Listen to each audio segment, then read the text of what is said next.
Hello everyone, मैं उत्तम Kumar UK maths पे आप सभी का स्वागत करता हूं। स्टूडेंट्स, आज हम पढ़ेंगे commercial unit of electric energy. Commercial unit of electrical energy का क्या मतलब है कि जैसे जब हम अपने घर में इलेक्ट्रिसिटी यूज़ करते हैं तो हमें बिजली का बिल देना पड़ता है। इट मीन्स जब हम कोई भी डिवाइस चलाते हैं तो हम इलेक्ट्रिकल एनर्जी को कंज्यूम करते हैं, तो वो जो कंज्यूम हमने एनर्जी किया उसके लिए हमें गवर्नमेंट को पे करना पड़ता है। तो हम आखिर ये जो कैलकुलेशन होता है कि कितना एनर्जी हम लोगों ने कंज्यूम किया है और कितना हमारा पैसा हुआ, वो जिस यूनिट पे होता है उसको हम लोग बोलते हैं commercial unit of electric energy. तो आइए देखते हैं कि वो commercial unit of electric energy क्या है। Kilo watt hour. Kilo watt hour is the commercial unit of electrical energy. Kilo watt hour को कमर्शियल यूनिट कहते हैं। अब देखिए, इसमें तो है ये वाट। अब वाट होने के बाद इसको हम लोग बोल क्या रहे हैं, इलेक्ट्रिक एनर्जी। और इससे प्रीवियस वीडियोस में मैंने बताया था कि वाट जो होता है वो किसका यूनिट होता है, पावर का। तो हम इसको पावर क्यों नहीं कह रहे हैं, इलेक्ट्रिक एनर्जी क्यों बोल रहे हैं? तो उसका आंसर है बेटा, power is equal to work upon time, जैसा कि मैंने आपको बताया था। और यहां से आपका वर्क इज इक्वल टू आ जाएगा पावर इंटू टाइम। पावर का क्या यूनिट होता है? पावर का यूनिट होता है वॉट, एंड टाइम का क्या होता है, सेकेंड। मतलब वॉट को अगर सेकेंड से मल्टीप्लाई कर दिया जाए, मतलब पावर को अगर टाइम से मल्टीप्लाई कर दिया जाए, तो आपको क्या आ जाता है, वर्क आ जाता है। और वर्क का क्या होता है, जूल। वर्क कहिए या इसको क्या कह लीजिए, एनर्जी। ठीक है, तो आपने ये देखा कि पावर इंटू टाइम मल्टीप्लाई करने पे आपको आ जा रहा है वर्क या एनर्जी। इसलिए हम लोग यहां पे देखेंगे, यहां जो हमारा ये किलो वॉट है, ये क्या है, पावर है। हायर पावर को हम लोग किलो वाट यूनिट में रिप्रेजेंट कर रहे हैं। तो बेसिकली ये वाट क्या है, पावर है। और आवर में क्या है, टाइम है ना। आवर में क्या है, टाइम है। तो पावर इंटू टाइम, यहाँ देखिए पावर इंटू टाइम क्या हो गया, बेसिकली आपका वर्क हो गया और एनर्जी हो गया। इसलिए बेसिकली कंफ्यूज नहीं होना है कि किलो वाट आवर कह रहे हैं, वाट कह रहे हैं, तो वाट के साथ क्या मल्टीप्लाई कर रहे हैं, टाइम मल्टीप्लाई कर रहे हैं। इसलिए ये किसका यूनिट हो जाएगा, एनर्जी का यूनिट हो जाएगा। ठीक है, अब 1 किलो वाट जब आपका इलेक्ट्रिक एनर्जी है तो इसका जूल में भी कन्वर्जन हो सकता है। इट मीन्स अगर मैं इसको जूल में कन्वर्ट करूं 1 किलो वाट आवर को, तो देखिए 1 किलो का मतलब होता है 1000 वाट आवर, है ना। अब इस वाट को मैं क्या लिख सकता हूं, 1000 इंटू जूल पर सेकेंड। और 1 आवर में कितना सेकंड होता है, तो 3600 सेकंड होता है। तो सेकंड से सेकंड क्या हो जाएगा, कट जाएगा। मतलब आ जाएगा 36 पे 5 0, मतलब 36 लाख। ये हो जाएगा। इसको स्टैंडर्ड फॉर्म में रिप्रेजेंट करेंगे 3.6 और 6 डिजिट है तो 10 का पावर 6 जूल। तो आपका बेसिकली आपका 1 किलो वाट आवर क्या हो गया, 3.6 इंटू 10 का पावर 6 जूल हो गया। ठीक है, आप इतना जूल कहिए या 1 किलोवाट आवर कहिए। इसी 1 किलोवाट आवर को हम लोग एक यूनिट भी बोलते हैं। एक यूनिट, देखो जब आप किसी रेंट पे रहते हैं या घर की इलेक्ट्रिसिटी आपकी होती है, तो आप देखते हैं कि जो मंथली कंजम्पशन होता है हमारा 100 यूनिट, कहता है कि 100 यूनिट कंजम्पशन हुआ है, 200 यूनिट कंजम्पशन हुआ है, 150 यूनिट कंजम्पशन हुआ है। इसका मतलब वो 150 यूनिट को क्या कह रहा है, 150 किलोवाट आवर कह रहा है। उसको हम लोग एनर्जी में रिप्रेजेंट करना चाहें जूल में, तो 3.6 इंटू 10 का पावर 6, और 150 है तो 150 से इसमें क्या करेंगे, मल्टीप्लाई करेंगे, तो वो हमारा फाइनली किस में कन्वर्ट हो जाएगा, जूल में कन्वर्ट हो जाएगा। तो ये है आपका commercial unit of electric energy, जिसको हम लोग किलो वाट आवर या 1 यूनिट, 1 किलोवाट आवर बराबर कितना यूनिट, 1 यूनिट। इसको किलोवाट आवर कहिए या यूनिट बोलिए, दोनों बात एक ही है। और जूल में किसके बराबर होता है, 3.6 इंटू 10 का पावर 6 जूल के बराबर होता है।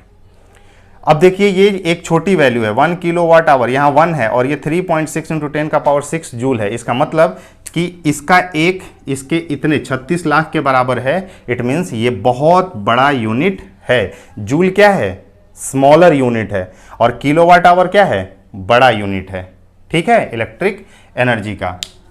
अब इसका मतलब क्या है कि अगर मैं कहूं कि आपके घर में सपोज करिए कि 100 वाट का एक बल्ब है। अब यहां पे मैं आपको समझाने जा रहा हूं कि अपने घर की जो इलेक्ट्रिसिटी बिल होती है वो कितनी होती है, आप कैसे निकालेंगे, इसको आप यहाँ पे ध्यान से देखेंगे। एक एक स्टेप बताऊंगा।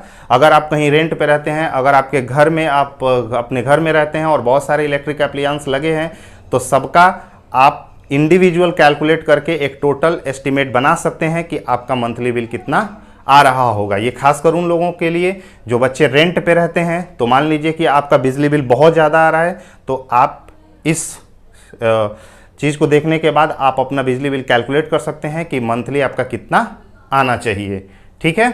अब देखिए यहाँ पे मान लीजिए कि 100 वाट का आपको बल्ब है, तो आप भैया 30 दिन तो मंथ में होते हैं, 30 डेज, एक मंथ में 30 डेज।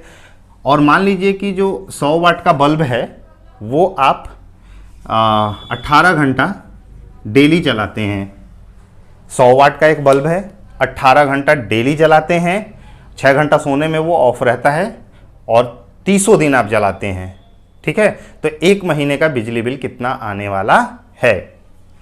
अब देखिए, आपको पता है कि kilowatt hour is the commercial unit of electric energy, तो इसको हम लोग किलोवाट आवर में बदलने जा रहे हैं। देखिए ये जो वाट है इसको हम लोग 1000 वाट है, 100 वाट है, सॉरी 100 वाट है, तो जब इसको हम लोग 1000 से डिवाइड कर देंगे तो ये किलोवाट में बदल जाएगा। तो ये हो गया आपका 0.1 किलोवाट। अब किलोवाट में आवर से मल्टीप्लाई करेंगे तो किलोवाट आवर हो जाएगा। तो आवर आपका कितना है 18, तो 18 से क्या किया मल्टीप्लाई, तो 1.8 किलोवाट आवर, 1.8 किलोवाट आवर। मतलब ये एक दिन का है, एक दिन का 100 वाट का बल्ब। तरीका क्या है, वाट को किलोवाट में बदलिए और टाइम जितना भी घंटा आपने जलाया है उसको उससे मल्टीप्लाई कर दीजिए तो आ जाएगा किलोवाट आवर, ठीक है। तो 1.8 किलोवाट आवर, इसका मतलब 1.8 यूनिट, ये दोनों बात क्या है एक ही है। 1.8 किलोवाट आवर या 1.8 यूनिट ये बल्ब 18 घंटा जलाने पे एक दिन में यूज कर रहा है इलेक्ट्रिक एनर्जी को। तो 30 दिन में कितना करेगा, बेसिकली इसमें 30 से क्या करेंगे मल्टीप्लाई कर देंगे, 54 यूनिट है ना, 54 यूनिट बिजली बिल आपका ये बल्ब लेने वाला है। इसका मतलब 54 यूनिट का मतलब क्या हुआ, एक यूनिट का रेट आपको पता होता है, एक यूनिट अप्रॉक्सीमेटली 5 या 6 रुपए के बराबर है, वो रेट आपको दिया हुआ रहेगा। तो 54 यूनिट है, और मान लीजिए कि अगर पर यूनिट कितना कॉस्ट है 5 रुपया, तो इसमें 5 से क्या करेंगे आप मल्टीप्लाई करेंगे, तो 5 4 जा 20, 5 5 जा 25, और 270 रुपये आपका बिजली बिल आने वाला है। अगर 270 से ज़्यादा आता है तो इसका मतलब कहीं कुछ फॉल्ट है, कुछ गड़बड़ी है, ठीक है। तो ये एक सिंपल प्रोसीजर था। अब आप घर में कैसे कैलकुलेट करेंगे, मान लीजिए कि आप 2-3 बल्ब यूज करते हैं, है ना। एक एस्टिमेट मैं आपको बता दे रहा हूं जिससे आप कैलकुलेट कर पाएंगे। आपकी 5 वाट की एलईडी बल्ब, मान लीजिए कि आपके घर में कितना है 5 है, मतलब ये 25 वाट हो गया, ठीक है। मान लीजिए कि 2 फैन है, 2 फैन है, फैन अप्रॉक्सीमेटली 70 वाट का होता है, तो 70 × 2 140 वाट ये हो गया फैन का। मान लीजिए कि एक फ्रिज है, तो फ्रिज आपका 120 वाट का होता है, तो 120 वाट ये हो गया। मान लीजिए ये, और एक टीवी है मान लीजिए जो 35 वाट का है। अब ये देखना है कि हम एक दिन में इसको कितने घंटे चला रहे हैं, 24 घंटे में, 24 आवर में हम ये देख लें कि इसको कितना हम चला रहे हैं, ठीक है, इंडिविजुअली। मान लीजिए बल्ब जो है वो 18 घंटे चल रहा है। बल्ब कितना घंटे चल रहा है 18 घंटे, 18 आवर। टीवी कितना घंटे चल रहा है, मान लीजिए 8 आवर, ठीक है। और ये आपका फैन कितना चल रहा है, ये भी मान लीजिए 12 आवर, ठीक है। और आपका फ्रिज कितना चल रहा है, मान लीजिए कि वो ऑटोमेटिक होता है, कभी बंद होता है कभी चालू होता है, तो मान लीजिए अप्रॉक्सीमेटली 6 आवर ये आपका चल रहा है, ठीक है। ये आपको समझ में आ गया। अब आगे देखते हैं कि कैलकुलेट कैसे करेंगे। तो आप ये बताइए इस वाट को किस में बदलना है, किलोवाट में, और किलोवाट में बदल के आवर से क्या कर देना है, मल्टीप्लाई कर देना है। मतलब ये 35/1000 इंटू 8, ये किसका हो गया, टीवी का हो गया।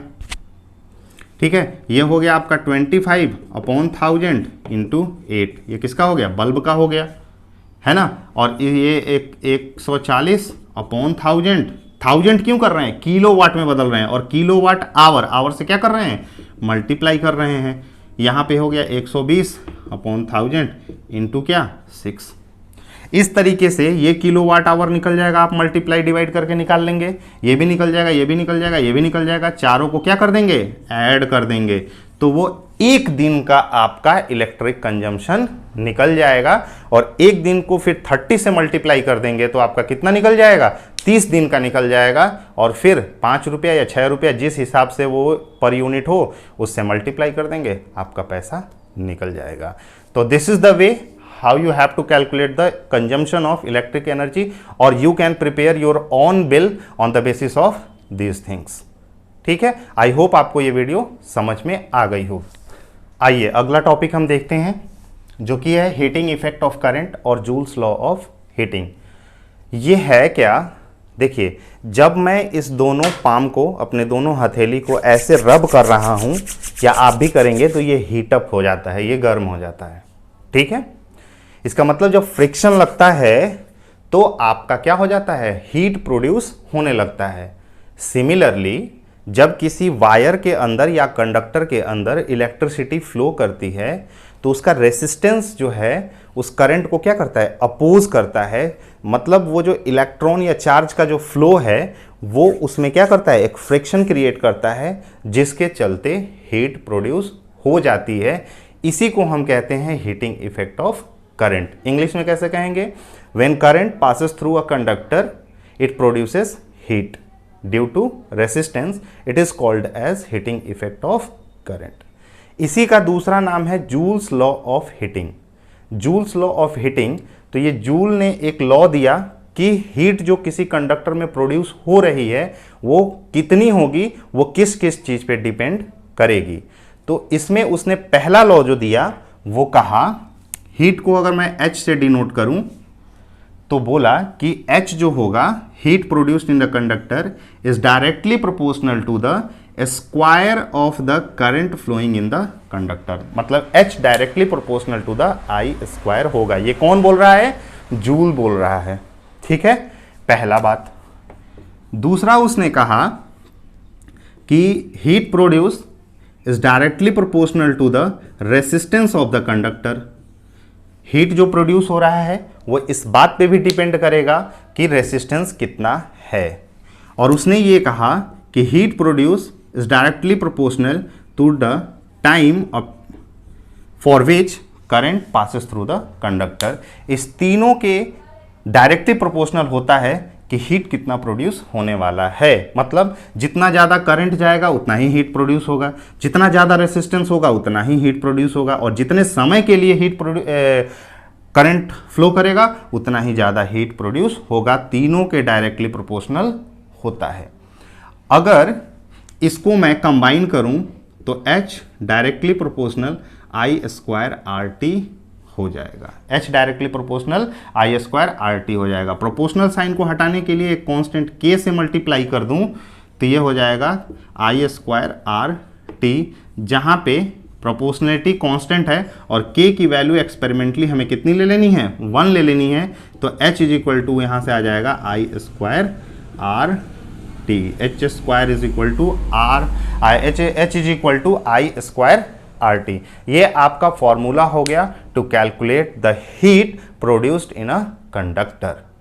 ठीक है, तो बेसिकली इन तीनों पॉइंट को कंबाइन करने से ये हमारा फॉर्मूला निकल गया। अब देखिए एक और चीज का मतलब क्या है कि यहां से डायरेक्ट क्वेश्चन कैसे पुटअप होगा कि अगर करंट को डबल कर दिया जाए, करंट को क्या कर दिया जाए, डबल कर दिया जाए, तो हीट कितना टाइम्स हो जाएगा। तो यहां बताइए कि हीट जो है वो किसके डायरेक्टली प्रोपोर्शनल है, I स्क्वायर के। I को डबल कर रहे हैं तो डबल का स्क्वायर क्या होता है, 4, 4। इसका मतलब हीट 4 टाइम प्रोड्यूस होगा। अगर रेसिस्टेंस को डबल कर दिया जाए तो हीट भी डबल हो जाएगी, अगर टाइम को आधा कर दिया जाए तो हीट भी क्या हो जाएगा, आधा हो जाएगा, क्योंकि डायरेक्टली प्रोपोर्शनल है। आई होप इस पे थ्योरेटिकल क्वेश्चन आपको समझ में आया होगा और ये एक्सप्रेशन भी आपको समझ में आया होगा। अब कोई कहता कि इस पे हम डायरेक्ट कैसे पहुंचे विदाउट इस लॉ के, तो मैं कहता आप बताइए, पावर का यूनिट आप पढ़े हैं आई स्क्वायर, सॉरी पावर का जो फॉर्मूला है वो आप पढ़े हैं, I square R V square upon R and V into I. ये मैं पावर पढ़ाते समय आपको बताया था। और अभी हमने पढ़ा कि वर्क इज इक्वल टू क्या होता है, power into time, power into time. और पावर, ये बताइए कि ये जो वर्क है वही एनर्जी है और हीट भी एक तरह की क्या है, एनर्जी है, एच। और पावर की जगह हम ये तीनों वैल्यू रख सकते हैं और उसमें किससे मल्टीप्लाई कर देना है, बेसिकली टाइम से मल्टीप्लाई कर देना है। तो ये हो जाएगा आई स्क्वायर आर टी, अगर इसमें टाइम से मल्टीप्लाई करूं तो V square upon R T, और ये हो जाएगा V into I into T. तो बेसिकली ये भी तीनों फॉर्मूले आप यूज कर सकते हैं। ठीक है, ये कहाँ से आया है आपका, ये direct joules law of heating से आया है और ये मैंने आपको यहाँ से डिराइव करके बता दिया है। इस पे बेस्ड हम न्यूमेरिकल को करेंगे। आइए अब इस हीटिंग इफेक्ट ऑफ करंट का एप्लीकेशन देख लिया जाए। स्टूडेंट, जैसा कि आप जानते हैं कि फ्रिक्शन जो है आपका क्या होता है कि एक, आप इसको कह सकते हैं कि वो लॉस ऑफ एनर्जी होता है, बट इसको हम नेसेसरी एविल बोलते हैं। नेसेसरी एविल क्यों बोलते हैं कि फ्रिक्शन नहीं रहेगा तो हम चल भी नहीं पाएंगे, है ना। फ्रिक्शन नहीं रहता तो मैं यहाँ पे कुछ राइट भी नहीं कर पाता, अगर फ्रिक्शन ना रहता तो, है ना। मतलब फ्रिक्शन का हमारे लाइफ में बहुत ही इंपॉर्टेंट रोल है, इसलिए हम उसको नेसेसरी एविल बोलते हैं। और एविल क्यों बोल रहे हैं, क्योंकि उससे चीज़ें टूटती हैं, फूटती हैं, चलते चलते क्या होता है, कोई भी मशीन का पार्ट्स क्या होता है, घिस जाता है। हमारे शूज़ के सोल जो होते हैं वो भी क्या होता है, घिस जाता है। उसी तरीके से ये जो हीटिंग इफेक्ट ऑफ करंट है ये लॉस ऑफ हीट है। जब किसी वायर से करंट आपकी पास होगी और हीट एनर्जी रिलीज हो जाएगी वहां से, तो ये आपकी इलेक्ट्रिकल एनर्जी बेसिकली क्या हो रही है, लॉस हो रही है। बट आप ऐसा चाहोगे क्या, नहीं, बिल्कुल हम ऐसा नहीं चाहेंगे। लेकिन इस हीटिंग इफेक्ट ऑफ करंट का कुछ अच्छे यूज भी हैं, है ना, कुछ अच्छे एप्लीकेशन भी हैं। फॉर एग्जाम्पल ये बताइए, आपके घर में इलेक्ट्रिक आयरन होगा, है ना, इलेक्ट्रिक आयरन होगा, हीटर होगा, गीज़र हो सकता है, आपका टोस्टर हो सकता है ना। ये सारे जितने भी डिवाइस में बोला ये सब हीट प्रोड्यूस करने वाले डिवाइस हैं, है ना। मतलब आयरन की मैं बात कर लूँ या टोस्टर की बात कर लूँ तो ये सारे हीटिंग इफेक्ट ऑफ करंट पे बेस्ड होते हैं। आपने देखा होगा आयरन जो होता है, प्रेस जो आपका, उसमें एक नॉब दिया हुआ रहता है, उसको सेट करते हैं कि किस टाइप का आपका क्लॉथ क्या करना है, आपको आयरन करना है ना। उसका मतलब क्या होता है, आप रेसिस्टेंस को घटाते या बढ़ाते हैं उसको ट्विस्ट करके, है ना। वेरिएबल रेसिस्टेंस उसके अंदर रियोस्टेट लगा होता है, जिसको आप ऐसे ट्विस्ट करके, रोटेट करके आप हीट को कम या ज़्यादा प्रोड्यूस करते हैं। बेसिकली वो करते क्या हैं, आप रेसिस्टेंस को एडजस्ट करते हैं, क्योंकि H directly proportional to R होता है। तो जितने भी हीटिंग डिवाइसेस हैं, हीटर हो गया, गीज़र हो गया, टोस्टर हो गया, ये आयरन हो गया, है ना, इलेक्ट्रिक कैटल हो गया, ये सब किस पे बेस्ड हैं, हीटिंग इफेक्ट ऑफ करंट पे बेस्ड हैं। तो ये पहला एप्लीकेशन हो गया आपका। दूसरा एप्लीकेशन जो इलेक्ट्रिक बल्ब है, पहले आप, अब तो अभी आपकी LED होती है, ये कम वाट की होती है। पहले आप पीले कलर का एक बल्ब देखते होंगे जो 100 वाट का बल्ब होता था।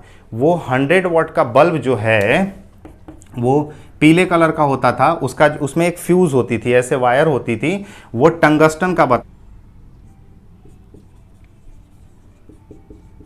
किसका बना होता था, टंगस्टन का बना होता था। इसका सिंबल क्या है, W।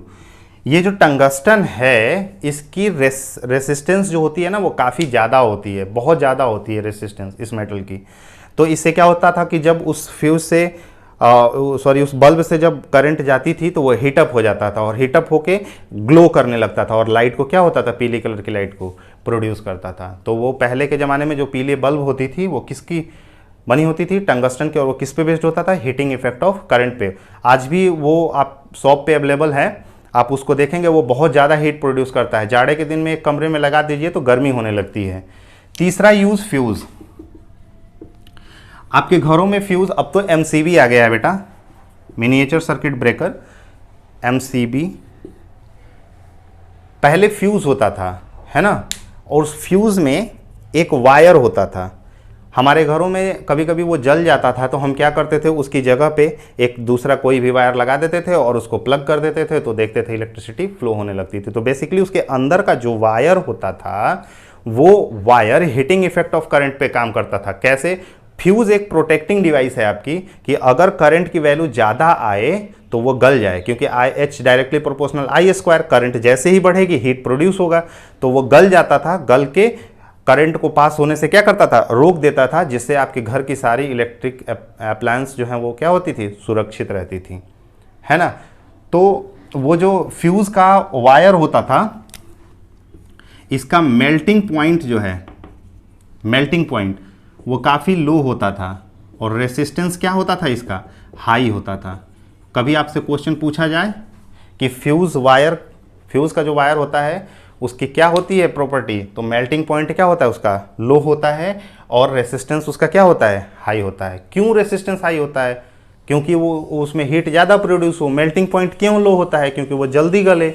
हम क्या करते थे, उसके जगह पे अगर आप आयरन वगैरह का लगा देंगे तो बेटा वो जितना भी करंट आएगा ना वो सबको पास कर देगा, वो पिघलने वाला नहीं है उस आयरन के वायर से। तो घर की सारी अप्लायंस क्या हो जाएगी, जल सकती हैं। इसलिए खास तरह का एक जिसकी मेल्टिंग पॉइंट लो और रेसिस्टेंस क्या हो, हाई हो, उसी वायर को उसमें क्या करना है, आपको यूज़ करना है। तो बेटा ये 3 एप्लीकेशन थे आपके हीटिंग इफेक्ट ऑफ करंट का। इसी के साथ आपकी इलेक्ट्रिसिटी की पूरी थ्योरी क्या हो गई, ख़त्म हो चुकी है। एक और वीडियो मैं लेके आऊँगा जिसमें आपको न्यूमेरिकल्स, सिर्फ और सिर्फ न्यूमेरिकल्स में सारे कराऊंगा, जिससे आपके जितने भी थ्योरेटिकल कॉन्सेप्ट हैं उनको अप्लाई कैसे करना है ये आपका क्या हो जाए, क्लियर हो जाए। तो मिलते हैं अगले वीडियो में।